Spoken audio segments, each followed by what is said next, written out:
Un cours en miracle, Fondation for Inner Peace, section octave. Je lis chapitre 3, section 3 et leçon 18. Section 3, perception versus connaissance. Nous avons insisté sur la perception et nous avons très peu parlé jusqu'à présent de la connaissance. C'est que la perception doit être redressée avant que tu puisses connaître quoi que ce soit.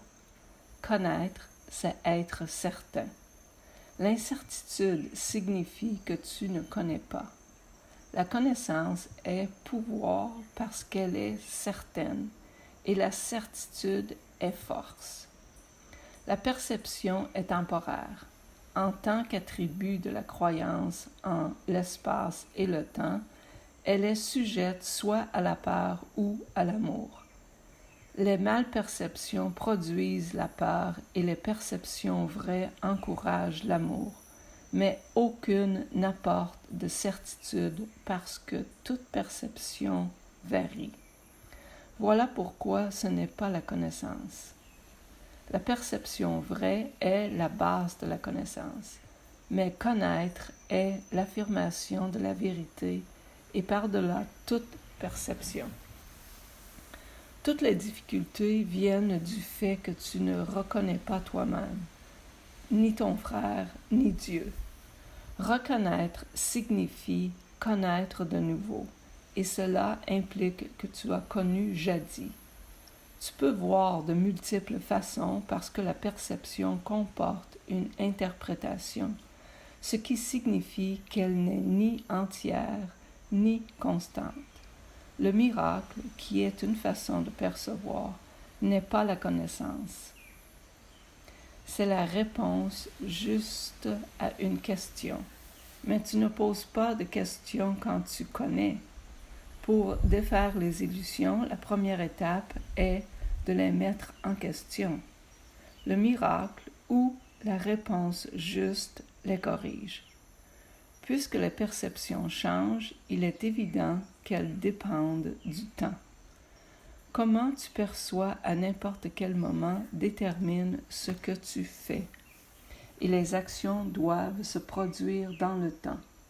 La connaissance est intemporelle parce que la certitude ne peut être mise en question. Tu connais quand tu as cessé de poser des questions.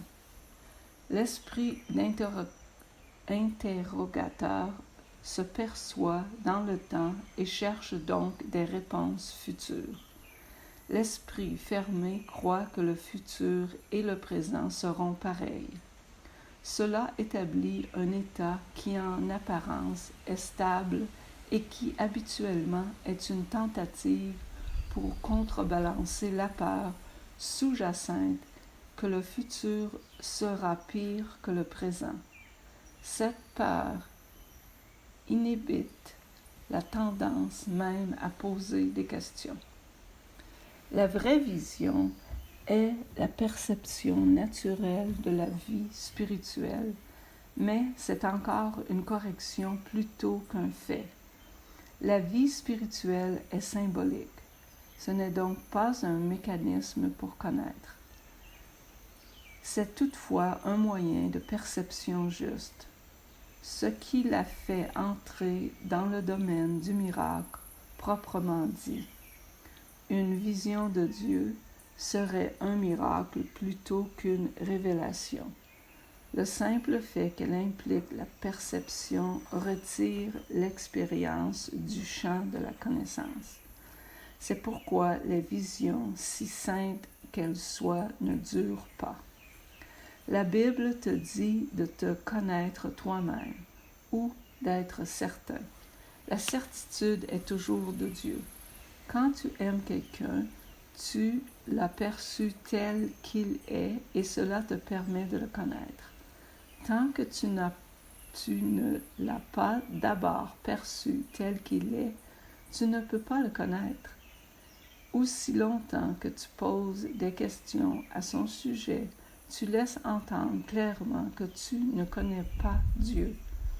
La certitude ne requiert pas l'action. Quand tu dis que tu te bases sur la connaissance pour agir, en fait, tu confonds connaissance et perception. La connaissance procure la force nécessaire à la pensée créatrice, mais non à l'action juste.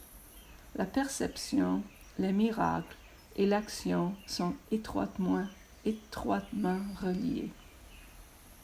La connaissance est le résultat de la révélation, et elle induit que la pensée. Même sous sa forme la plus spiritualisée, la perception implique le corps. La connaissance vient de l'autel au-delà et elle est intemporelle parce qu'elle est certaine. Percevoir la vérité, ce n'est pas la même chose que la connaître. La perception juste est d'abord nécessaire afin que Dieu puisse communiquer directement avec ses autels, qu'il a établis en ses fils. Là, il peut communiquer sa certitude, et sa connaissance apportera la paix sans aucune question. Dieu n'est pas un étranger pour ses fils, et ses fils ne sont pas des étrangers les uns pour les autres. La connaissance a précédé à la fois la perception et le temps, et c'est elle qui, à la fin, les remplacera. À la fin, les remplacera. Voilà la signification réelle de l'alpha et l'oméga, le commencement et la fin. Et, avant qu'Abraham fût, je suis. La perception peut et doit être stabilisée, mais la connaissance est stable. Crains Dieu et observe ses commandements. Deviens, connais Dieu et accepte sa certitude. Si tu attaques l'erreur en autrui, c'est toi-même que tu blesseras. Tu ne peux pas connaître ton frère quand tu l'attaques. C'est toujours un étranger qui est attaqué. Tu fais de lui un étranger en le malpercevant, et ainsi tu ne peux pas le connaître. C'est parce que tu as fait de lui un étranger que tu as peur de lui. Perçois-le correctement afin de pouvoir le connaître. Il n'y a pas d'étranger dans la création de Dieu. Pour créer comme il a créé, tu ne peux créer que ce que tu connais et donc accepte pour tien. Dieu connaît ses enfants avec une parfaite certitude. Il les a créés et en les connaissant, il les reconnaît parfaitement. Quand ils ne reconnaissent pas les uns les autres, ils ne le reconnaissent pas. Et maintenant, leçon numéro 18. Je ne suis pas seul à éprouver les effets de ma vue. L'idée d'aujourd'hui est une autre étape pour apprendre que les pensées qui engendrent ce que tu vois ne sont jamais neutres ni sans importance. Elle met aussi l'accent sur l'idée que les esprits sont joints, l'idée sur laquelle nous reviendrons plus tard avec une insistance croissante. L'idée d'aujourd'hui ne porte pas tant sur ce que tu vois que sur la façon dont tu le vois. Par conséquent, les exercices d'aujourd'hui mettent l'accent sur cet aspect de ta perception. Les 3 ou 4 périodes d'exercice qui sont recommandées devraient être faits de la façon suivante.